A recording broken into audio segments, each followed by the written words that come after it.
भगदड़ में चोटें लगी हैं, कंटेनर पे किसी को गोली नहीं लगी। ये भी एक खबर चल रही है कि जो लोग भागे हैं ना नीचे फायरिंग की आवाज से, उससे तो उससे गिर पड़ के किसी के पाँव में चोट लगी, किसी का कुछ हो गया। और खान साहब गए हैं शौकत खानम हॉस्पिटल, जो उनका अपना है, अपना उनके अपने डॉक्टर जो है वो कह रहे जी हाँ, हाँ जी गोलियां जो लगी। मर्जी रिपोर्ट दे दे, वो इसीलिए तो अपने हॉस्पिटल में गए ना कि लोगों को हकीकत भी ना पता चल सके। लेकिन मैं ये हमेशा कहता था कि देखें, मैं इसको थोड़ा सा रिलेट करना चाहूंगा। अगले दिन जावेद चौधरी साहब ने अपना एक वीलॉग लिखा है, उन्होंने बड़ा अच्छा था। उन्होंने कहा था भाई ये इतने लोग इकट्ठे होते हैं जिस तरह पंजाब के अंदर बसों के अड्डे पे बंदरी वो रीच वाला तमाशा करे तो 500-600 पंजाबी तो वहां भी खड़े हो जाते हैं तमाशा देखने के लिए। और उतने लोग ये आजकल लॉन्ग मार्च में आ रहे हैं। दूसरा, उन्होंने एक बड़ी खूबसूरत बात उसके साथ कही आरजू। उन्होंने कहा कि मैं इनको बताना चाहूंगा, ये पंजाबी वो कौम है, पहाड़ों से जब पठान आते थे उतर के तो उनको रिसीव करते थे, स्वागत उनका करते थे, उनको वेलकम करते थे, हाथ डालते थे और पानीपत ले जाते थे, वहां कहते थे अभी अब अपनी जंग खुद ही लड़ लो। तो उन्होंने कहा जब अंग्रेज आया, गोरा आया, तो वो दूसरी साइड से आ गया ना, वो सूरत से आ गया, गुजरात से। तो ये पंजाबी कंफ्यूज हो गए, भाई पहले तो पहाड़ों से उतरते, ये कहां से आ गए। फिर उन्होंने उनको भी वेलकम किया, उनको रिसीव करके तो अफगानिस्तान ले गए, तो कहने यहां अपनी अपनी जंग लड़ दो भैया। तो उन्होंने कहा कि जिन लोगों के साथ ये घूम फिर रहे हैं ये लड़ाके नहीं है। मैं हमेशा ये कहता था आरजू, अगर इस लॉन्ग मार्च में किसी साइकिल का टायर फट जाए तो 200-300 बंदे तो एक दूसरे के ऊपर चढ़ जाएंगे, मार देंगे। क्योंकि सर एक जगह मैं खुद पंजाब से हूं ना, मैं खुद सर पंजाब से हूं आरजू। हम लड़ाइयां नहीं करते यहाँ, और मैं खुद इस चीज में बिलीव नहीं करता जाती तौर पे। अगर मैं आज मैं कहता हूं, मैं तशद्दुद पे, इन चीजों पे बिलीव ही नहीं करता, बिल्कुल नहीं बिलीव करता। मैं बल्कि कंडेम करूंगा, जो कुछ भी हुआ है कंडेम करूंगा। बल्कि मेरी ज्यादती है, मैं अरशद शरीफ की लाश पे आपने सियासत की है, लेकिन चैनल 5 की बच्ची जो कंटेनर से गिर के मरी है, उसके ऊपर आपने सियासत नहीं की है। 14 साल का बच्चा मरा है, उस पर सियासत आपने नहीं की। वो मजदूर मर गया है, एक कमरे में रहता है, जो आपके ट्रक के ऊपर से गिर के मरा है। उसकी बीवी और बच्चे कल चीखे हैं कि हमारा 5,000 रुपए के मकान में कमरे में रहते हैं, हमारा कुछ किया जाए। उनके लिए कुछ नहीं। आप इस कंट्री के अंदर डबल स्टैंडर्ड्स हैं हर चीज के। इस मुल्क के अंदर दो कानून है हर चीज के। अरशद शरीफ को आपने हीरो बनाया है, उसके कहा आप उसके नाम पे हॉस्पिटल बनाया जाएगा। उस बच्ची का क्या कसूर था भाई जो चैनल 5 की मर गई है? आप उसको तो देखते नहीं। लेकिन आज मैं एक और बात बताऊंगा आरजू, आज हम जो कुछ भी कह लें, इसका रिजल्ट कुछ नहीं निकलना सिवाय तबाही के, बर्बादी के। वजह यह है सियासी जो हादसात होते हैं। आपने लियाकत अली खान का मर्डर देख लिया, कुछ हुआ? बेनजीर के कत्ल हुआ, उसका कुछ देखा आपने? बल्कि ये आज आपके सारे कई ये जो लौंडे लपाड़े बैठ के बातें कर रहे हैं, इसको जॉन एफ कैनेडी के साथ मिला रहे हैं, उसका भी कुछ नहीं हुआ था। इब्राहिम लिंकन का भी जो कत्ल हुआ था, ये कुछ भी इसका नहीं होगा। इन्होंने तो कह दिया ना, गलत किया इन्होंने जो अंदर से बैठ के कह दिया शहबाज शरीफ। भाई शहबाज शरीफ तो बैठा है वहां इस्लामाबाद में। शहबाज शरीफ के 20 उसके अपने इस्लामाबाद के अंदर उसका कोई इख्तियार नहीं है। और मजे की बात यह है कि जिन लोगों को इसकी रिस्पॉन्सिबिलिटी एक्सेप्ट करनी चाहिए, जो पुलिस आपकी अपनी है, चीफ मिनिस्टर आपका अपना है, प्रोटेक्शन आपको दी जा रही है वहां पे, तो आप क्यों किस तरीके से उनको ब्लेम कर रहे हैं? बल्कि आपने सर बहुत ज्यादा है सर, प्रोटेक्शन तो बहुत ज्यादा है, बहुत ज्यादा गार्ड्स हैं, बहुत ज्यादा इमरान खान के पर्सनल गार्ड्स हैं, जिनकी वजह से वो रिपोर्टर जो थी चैनल की, वो बेचारी उसी वजह से उसको धक्का दिया गया कंटेनर पे चढ़ने से रोकने के लिए। और साथ साथ जो है कई और दूसरी गवर्नमेंट ने अलग प्रोटेक्शन दी हुई है। इमरान खान के पास तो बहुत ज्यादा गार्ड्स है, कहा जाता है किसी हद तक 3,000 या 2,000 लोग हैं जो इमरान खान के लेकिन इर्द आरजू, गिर्द आरजू मैं खड़े हुए आज हैं। के वाक्य से थोड़ा सा पीछे भी जाना चाहूंगा। मैं उसकी वजह यह है कि खान साहब देखें, अगर आप स्वाति साहब को, आजम स्वाति साहब को थोड़ा सा पीछे हफ्ता पहले लाने जाना चाहूंगा 10 दिन। आजम स्वाति साहब को ट्वीट करने पे अरेस्ट किया जा सकता है,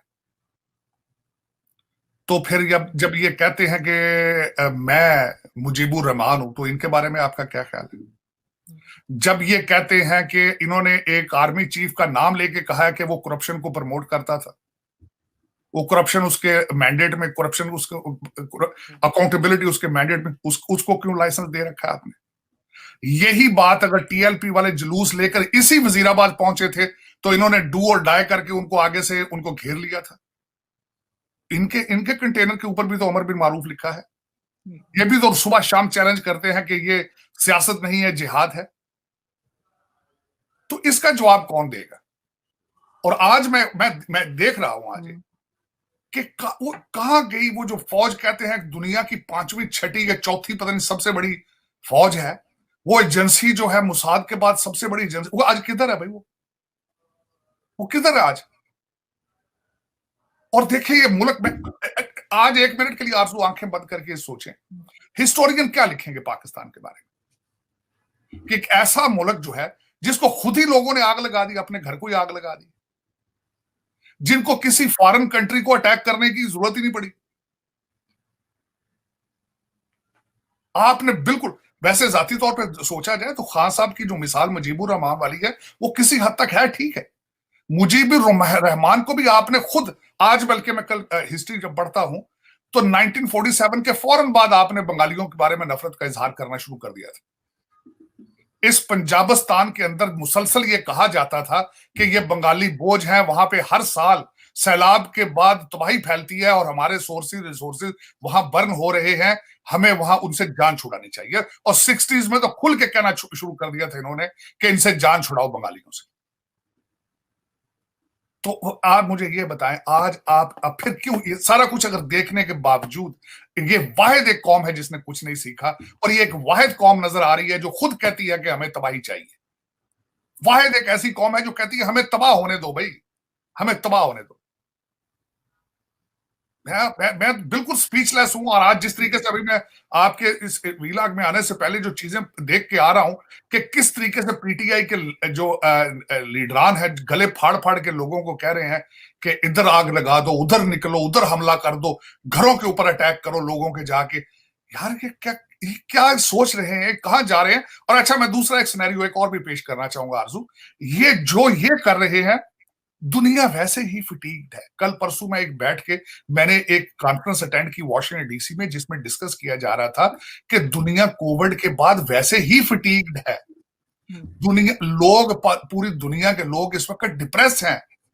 अब उस पे आप, क्योंकि कोविड एक बहुत बड़ा शॉक था पूरी दुनिया के लिए, कई हमने दोस्त, प्यारे, अजीज, हमारे रिश्तेदार कई फौत हुए हैं उनमें। We are still in mourning for that, उस प्रोसेस में है। उसके बाद अभी तक आपका सप्लाई चेन बहाल नहीं हो रही है। उसके बाद यूक्रेन वार है, उसकी वजह से एनर्जी क्राइसिस आ रहे हैं। आपकी फूड सेफ्टी का इशू है पूरी दुनिया में। इन्फ्लेशन आपकी कंट्री के अंदर 26.5 है, और उसके बावजूद आपके लोग चाहते हैं कि हम तबाह होना चाहते हैं। सर एक बात और है, एक चीज, जब इमरान खान ने 2014 में इस तरह का प्रोटेस्ट शुरू किया था और इस्लामाबाद आके बैठ गए थे, तो कहा जाता है कि फेस सेविंग के लिए इनको दिया गया था एपीएस स्कूल के बच्चों की कुर्बानी। ये बात बहुत लोग कहते हैं। क्या इस वक्त भी इमरान खान फेस सेविंग ही ढूंढ रहे हैं जिसकी वजह से ये आज अटैक जो है वो किया गया या करवाया गया, ताकि अब इमरान खान को फेस सेविंग मिल जाए? लेकिन मेरा ये पूछने वाली बात ही है कि वो भी एक अलमनाक वाकया था।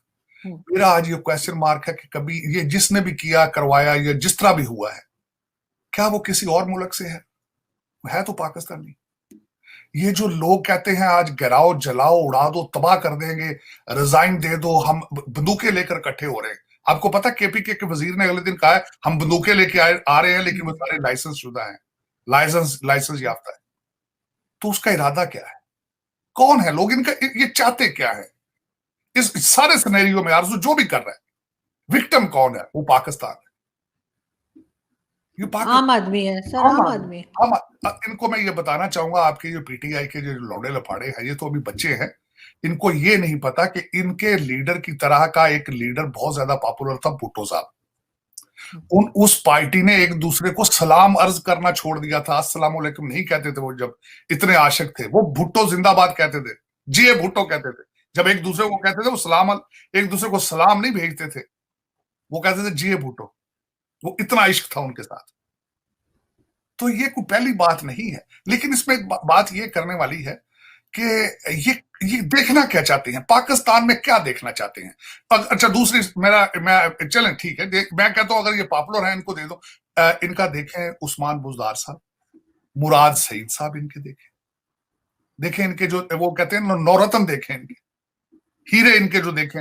ये चाहते हैं कि वो फराह गोगी को बना दिया जाए, फिर दोबारा उसी तरह की 5-6 फराह गोगियां आ जाएं, कुछ 5-6 और उस्मान बुजदार आ जाए वहां पे मुराद सईद जैसे बच्चे